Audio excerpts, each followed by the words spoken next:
All right, good morning, and welcome to the 13th Annual Community Bank Research Conference. Those were highlights from our 2024 conference, so I guess full disclosure, you may see yourself in the 2025 highlights if you are here today, so next year.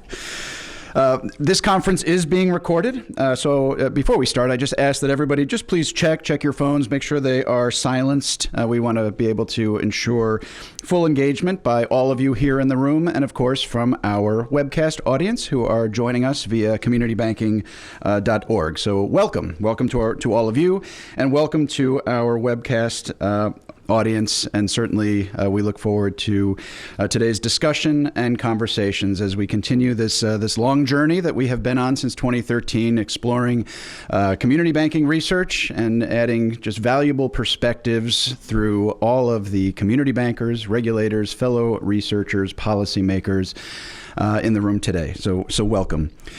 Just a couple housekeeping items within the room here. In front of each of you is a hot mic. So right now it should be red.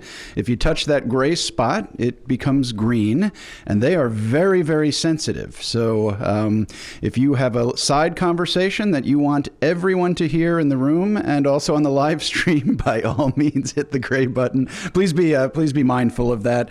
Again, we want everybody to be able to be present and engaged, whether they're here in the room or participating via the live stream. And I guess to that end, if for any reason you need to leave the auditorium, because this is being live streamed and recorded, we just ask that you leave through the back doors on my left, your right. And we understand there are reasons people may need to leave, but if you could just use the rear entrance, we would certainly appreciate that.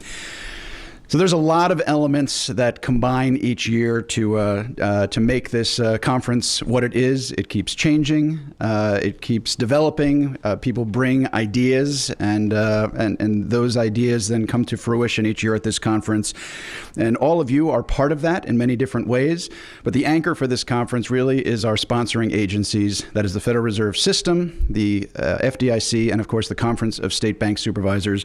The St. Louis Fed is delighted to host each year. But there is a planning committee that handle every single detail of this conference. And before we really jump into the formal proceedings, I would like to ask every member of the planning committee to please stand and be acknowledged. We meet starting in January every year, and it culminates today. So please, our planning committee members, thank you all.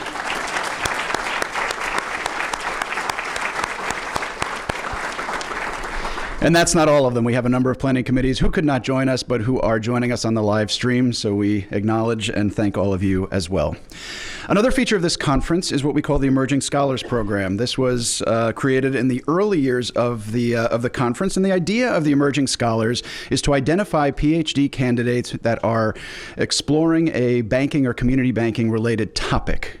And there's a lot of value if you are an emerging scholar to be in this room, because all of you represent kind of the vastness and the richness of this banking and regulatory and policy ecosystem. And so through the Emerging Scholars Program, 3 individuals this year have been identified.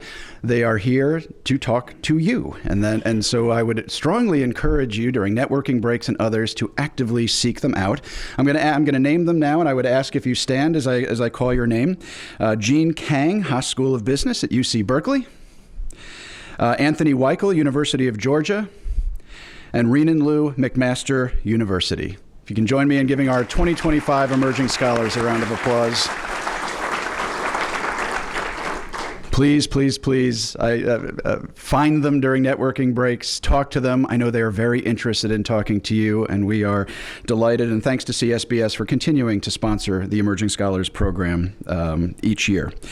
I mentioned our sponsoring agencies, and you're going to hear from representatives from all of the sponsors. But at this time, I would like to direct your attention to the screen as the Federal Reserve's Vice Chair for Supervision, as of February of 2025, who is not able to join us in person this year, but has prepared some welcoming comments for this year's conference. Welcome to the 2025 Community Banking Research Conference. While I regret that I'm not able to join you in person this year, I would like to take a moment to acknowledge the contributions this conference has made and continues to make in promoting research on community banking and related issues. Since 2013, this conference has synthesized insights and perspectives from research, regulatory, and banking communities with a single goal: deepening our understanding of the community bank business model in order to better inform future policy decisions. We share this goal and the sponsorship of this event with the Conference of State Bank Supervisors and the Federal Deposit Insurance Corporation. We are very proud of this ongoing partnership with CSBS and FDIC and the effort to further actionable bank industry research. As the former Kansas State Bank Commissioner and a community banker, I very much appreciate the goals of this conference. And again this year, the organizers have included valuable research and created a conference program that includes a wide range of perspectives that create an opportunity for discussion and debate. Ensuring the future and viability of the community banking industry continues to be a top priority, especially as the President recently appointed me to serve as the Vice Chair for Supervision of the Federal Reserve Board. This position, which was created under the Dodd-Frank Act in 2010, requires the Vice Chair to develop policy recommendations for the board regarding supervision and regulation of depository institution holding companies and other financial firms supervised by the board, and to also oversee the supervision and regulation of these firms. It's an honor and an absolute privilege to be entrusted with these important responsibilities. And I look forward to working with all of our stakeholders in the financial industry to modernize supervision and regulation that allows for continued economic growth and innovation in the banking system, and that enhances the critical role of community banks. Community banks are the cornerstone of local economies, providing credit to local customers and businesses with few alternatives for accessing financial services. The community bank relationship model requires just that: relationships, direct knowledge of, and a connection with the community, which makes this banking model truly unique and even more valuable. But this model continues to face challenges that I am confident this conference will explore in greater detail that will help us to inform future policy developments. When I spoke at this conference last year, I described a framework for community banking regulation for the future. In those remarks, I discussed the necessary building blocks for building an effective framework. These include reviewing, reconsidering, and indexing the asset size thresholds that are used throughout our current supervisory and regulatory framework, gaining a better understanding of the trade-offs of regulation, identifying the hidden costs of supervision and supervisory guidance, streamlining the mergers and acquisitions review and approval process, and identifying ways to promote new bank formation.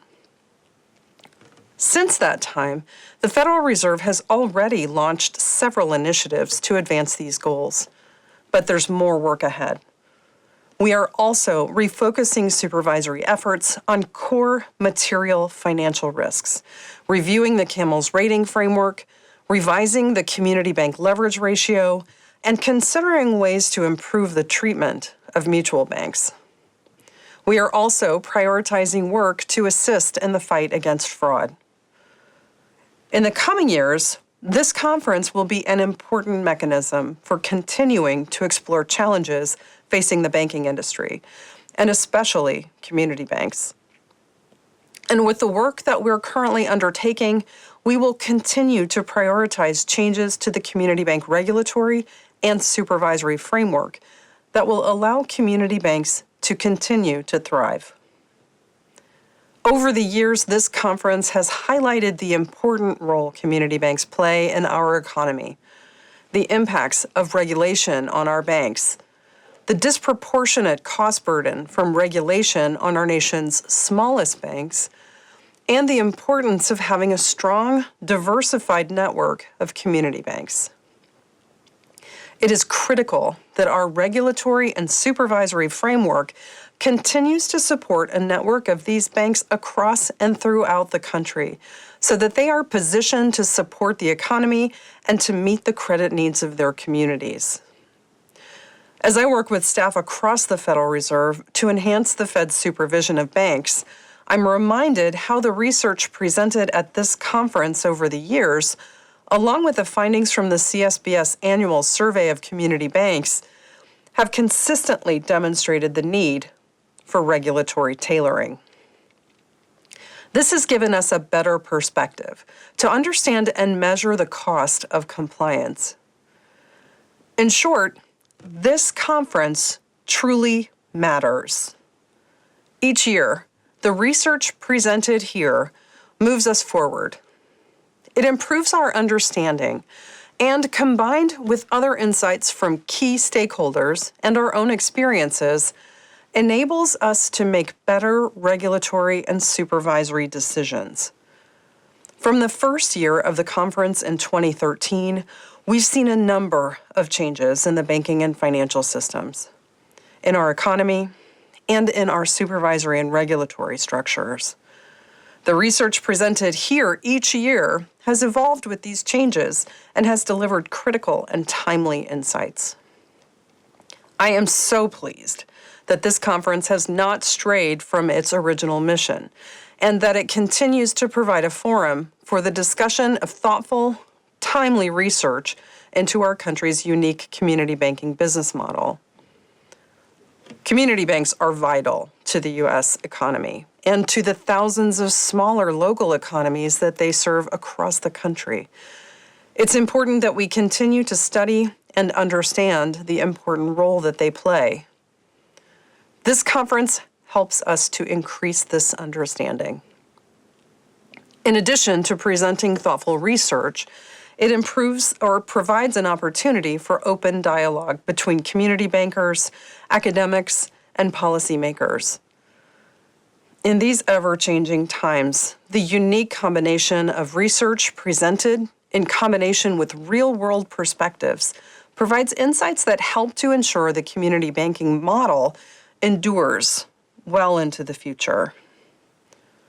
But this conference is just one aspect of the Federal Reserve System's engagement on issues affecting community banks.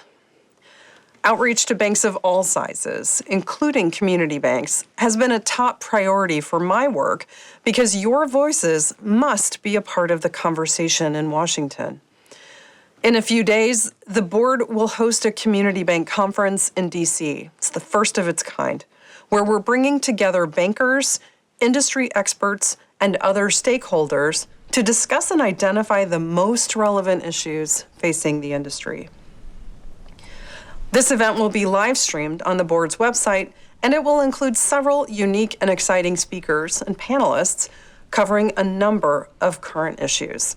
I hope you'll enjoy watching it. Thank you for your continued interest and engagement in supporting the Community Bank Research Conference. All right. Thank you to Governor Bowman. And as she noted, that conference is on October 9th and will be live streamed on the board's website. We may have to rebrand this week Community Banking Week. This is a chock full of community banking research and information taking place here and, of course, in Washington this week. So, again, always appreciate her longstanding support of this conference.